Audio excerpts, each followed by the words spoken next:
नमस्कार साथियों। आज मैं आपके सामने अपना एक नया वीडियो लेके आया हूँ जिसमें हम देखेंगे कि शाला दर्पण के स्टाफ विंडो से किसी कार्मिक के द्वारा अपनी 9, 18 या 27 वर्षीय जो एससीपी प्रकरण है या 10, 20 या 30 वर्ष पे जो एससीपी लगती है उसका जो प्रकरण है कार्मिक के द्वारा स्वयं के द्वारा कैसे सबमिट किया जाता है। तो इसके लिए सबसे पहले हमें शाला दर्पण के स्टाफ विंडो पर आपको लॉगिन होना है। आपकी जो स्टाफ विंडो की आईडी और पासवर्ड है उसके द्वारा यहाँ आपको जो है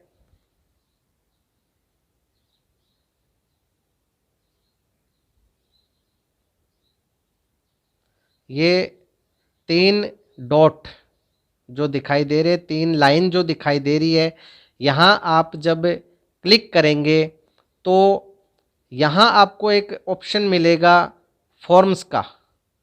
ये देखिए यहाँ फॉर्म्स का जो ऑप्शन है इस पर आप क्लिक करेंगे।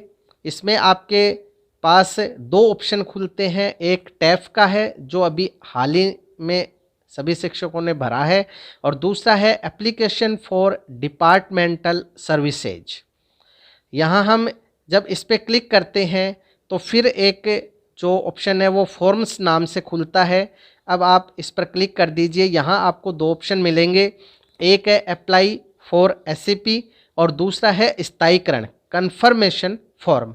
हम आज बात करेंगे अप्लाई फॉर एससीपी। तो इसके लिए आप जो क्लिक हियर जो लिखा है इसके ऊपर क्लिक करें।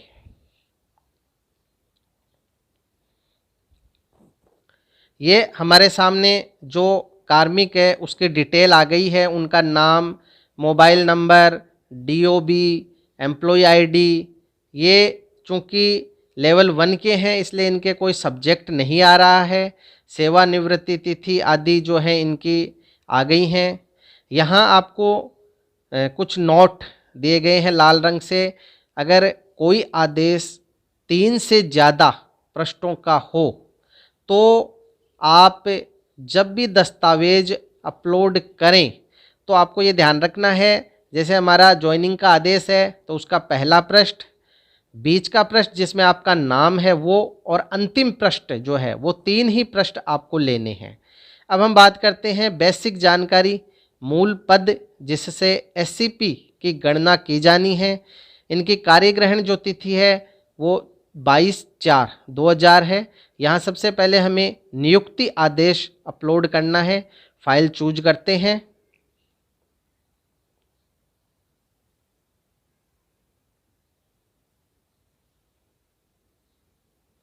तो नियुक्ति आदेश जो ज्वाइनिंग आदेश है उसको हम यहाँ अपलोड कर देंगे। ये आ गया यहाँ नाम ज्वाइनिंग। इनकी ज्वाइनिंग बिफोर नून है या आफ्टर नून वो हमने यहाँ लिख दिया है। अब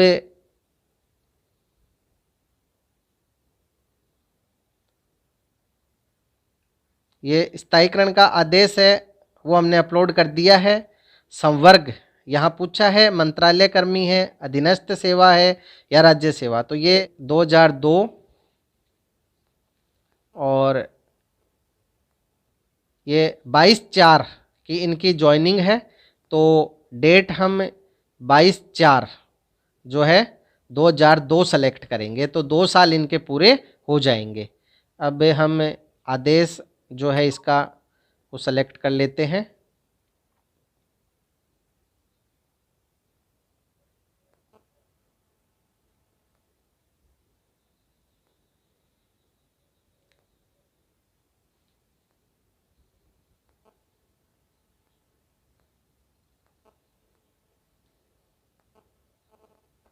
और यहाँ जो है हमने पहले राज्य सेवा कर लिया था, जबकि ये L1 के टीचर है इसलिए अधीनस्थ सेवा हमें चयन करना है। जो प्रिंसिपल लेक्चरार हैं वो होते हैं राज्य सेवा के कर्मचारी।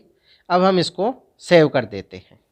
अब देखिए यहाँ हमने जो 2 आदेश अपलोड किए, नीचे व्यू अटैचमेंट नाम से एक ऑप्शन आ गया है। यहाँ आपने जो फाइल अटैच की है उसको आप देख सकते हैं। इसके बाद हम नीचे चलते हैं। यहाँ इनकी शैक्षणिक जो योग्यताएं हैं वो दिखाई गई है। इसके बाद प्रशैक्षणिक योग्यताएं हैं वो दिखाई गई हैं।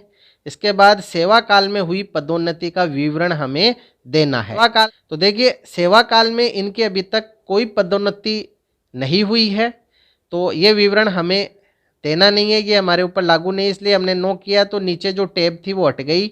अब हम चलते हैं अगले बिंदु पे, पूर्व में स्वीकृत चयनित या वरिष्ठ वेतनमान का विवरण। तो ये देखिए पूर्व में इनके 9 वर्षीय एससीपी लग चुकी है। इनकी पोस्टिंग 2000 की है, फिर 2009, अब 2018 में इनको एससीपी लगनी थी।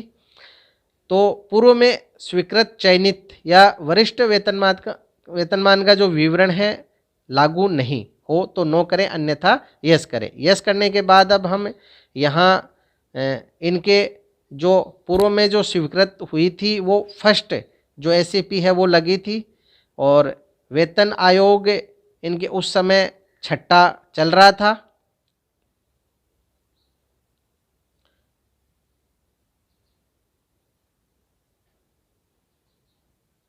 इसके बाद वेतनमान सेलेक्ट पे टाइप। तो देखिए पे टाइप इनका उस समय PB1 था 5200 से 20,200, ये सेलेक्ट कर लेते हैं। ये अपलोड होके वापस साइट ओपन होती है।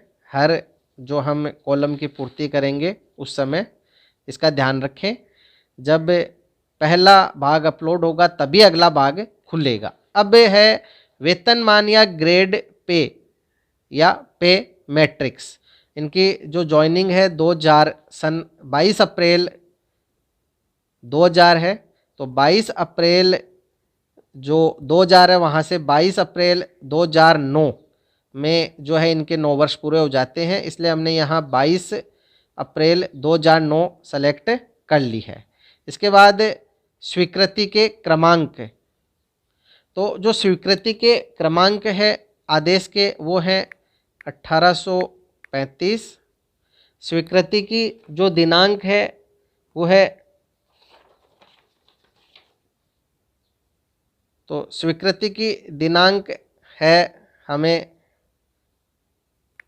24/11/2009। यहाँ आदेश की जो प्रति है इनके जो फर्स्ट 9 वर्षीय एससीपी लगी थी उसके आदेश की जो प्रति है वो यहाँ अपलोड करनी है।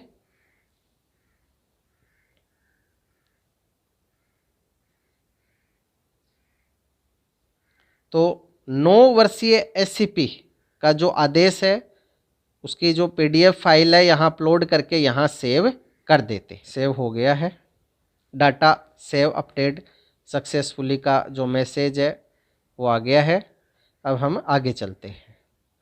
ये जो है इनको पूर्व में स्वीकृत जो है 9 वर्षीय एससीपी ही मिली है, इसलिए हमने 9 वर्षीय एससीपी की जो डिटेल है वो यहाँ फीड कर दी है। यदि 18 वर्षीय एससीपी मिली होती तो उसकी डिटेल फिर नीचे फीड करनी होती है, यदि कार्मिक 27 वर्षीय एससीपी के लिए आवेदन कर रहा है। अब हम आगे चलते हैं। पुनरीक्षित वेतनमान 2008/2017 में निर्धारण का विवरण। पुनरीक्षित वेतनमान यानी छठा और सातवां जो वेतन आयोग लगा है इसमें से ऑब्लिक किया है, कोई भी एक आपको विवरण यहाँ देना है। यहाँ ये डाटा सेव अपडेट सक्सेसफुली का जो ऑप्शन है वो आ गया है। अब हम चलते हैं आगे। ये देखिए यहाँ आपको जो है व्यू अटैचमेंट ये दिख जाएगा, यानी यहाँ आप अपनी फाइल देख सकते हो।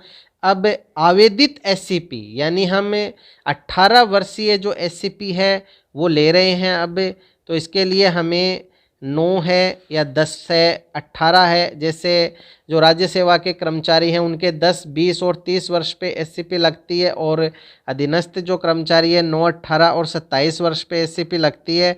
तो 9 वर्षीय इनके लग चुकी है जिसका विवरण हमने दे दिया। अब 18 वर्षीय सेलेक्ट कर लेते हैं।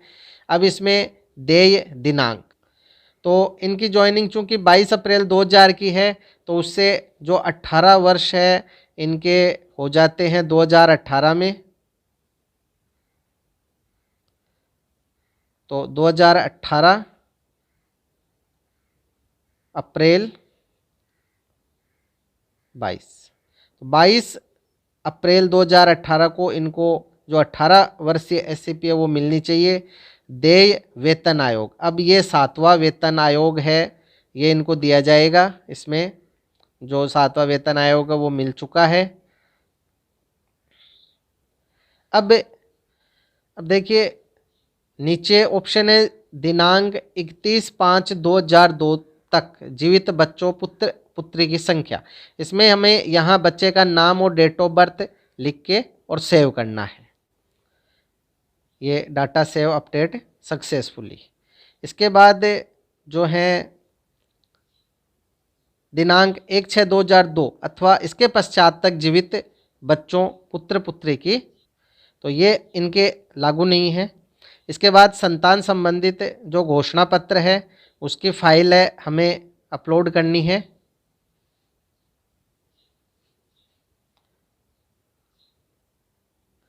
संतान संबंधित घोषणा पत्र।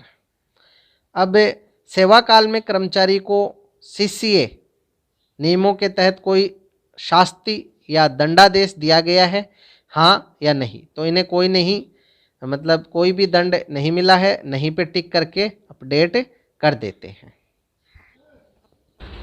हाँ, तो अब ये अपडेट करने के बाद आपको इसको फाइनल सबमिट करना है और इसके बाद यहाँ ऊपर आपको प्रिंट का ऑप्शन मिलेगा, यहाँ से प्रिंट लें और अपने जो संस्था प्रधान है या पीओ हैं उनको आप जमा करा दें। तो ये पूरा एससीपी का जो प्रकरण है ये इस तरह से आपको अपनी स्टाफ विंडो से करना है।